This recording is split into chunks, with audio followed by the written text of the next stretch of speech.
Chapter 5 of the Ickabog by J.K. Rowling. This chapter is called Daisy Dovetail. For some months after Mrs. Dovetail's shocking death, the king's servants were divided into two groups. The first group whispered that King Fred had been to blame for the way she'd died. The second preferred to believe there had been some kind of mistake and the king couldn't have known how ill Mrs. Dovetail was before giving the order that she must finish his suit. Mrs. Beamish, the pastry chef, belonged to the second group. The king had always been very nice to Mrs. Beamish, sometimes even inviting her into the dining room to congratulate her on a particularly fine batch of Duke's Delights or Folderol Fancies, so she was sure he was a kind and generous and considerate man. "You mark my words, somebody forgot to give the king a message," she told her husband, Major Beamish. "He'd never make an ill servant work. I know he must simply feel awful about what happened." "Yes," said Major Beamish, "I'm sure he does."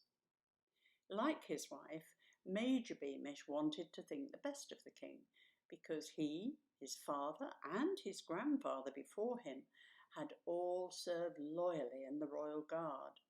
So even though Major Beamish observed that King Fred seemed quite cheerful after Mrs. Dovetail's death, hunting as regularly as ever, and though Major Beamish knew that the Dovetails had been moved out of their old house to live down by the graveyard, he tried to believe that the king was sorry for what had happened to his seamstress, and that he had no hand in moving her husband and daughter.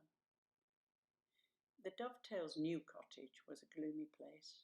Sunlight was blocked out by the high yew trees that bordered the graveyard, although Daisy's bedroom window gave her a clear view of her mother's grave through a gap between dark branches.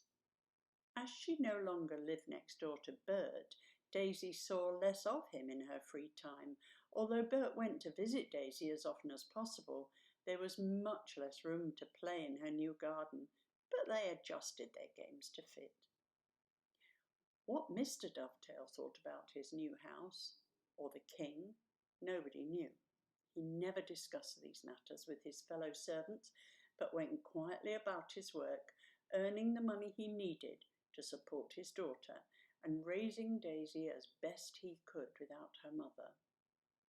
Daisy, who liked helping her father in the carpenter's workshop, had always been happiest in overalls.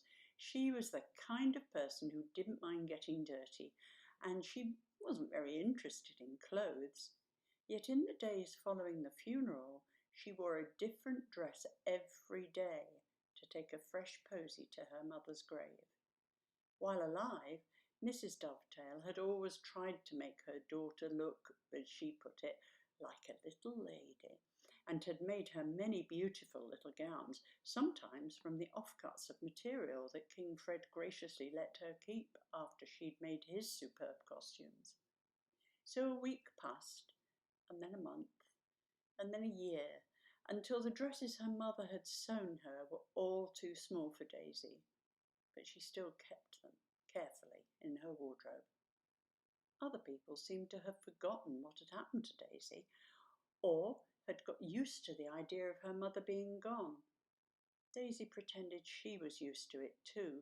On the surface, her life returned to something like normal. She helped her father in the workshop, she did her schoolwork and played with her best friend Bert, but they never spoke about her mother, and they never talked about the king. Every night Daisy lay with her eyes fixed on the distant white headstone shining in the moonlight until she fell asleep.